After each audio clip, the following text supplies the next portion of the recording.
Welcome to Visual Fractions.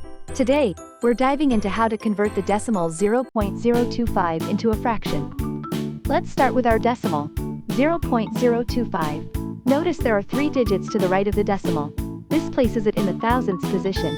To convert this decimal into a fraction, you initially put 0.025 over 1, essentially treating the decimal as the numerator in a fraction where the denominator is 1.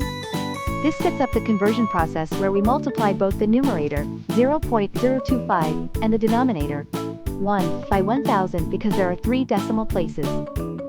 So, 0.025 times 1000 gives us 25, and 1 times 1000 gives us 1000.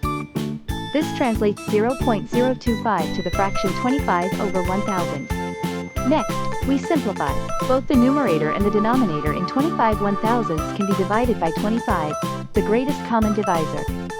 Divide 25 by 25 to get 1, and divide 1000 by 25 to get 40. So, 25 1,000ths simplifies neatly to 1 over 40. And there you have it. The decimal 0.025 when converted to a fraction equals 1 over 40. If you found this tutorial helpful, remember to smash that like button and subscribe to Visual Fractions for more practical math insights. Thanks for watching.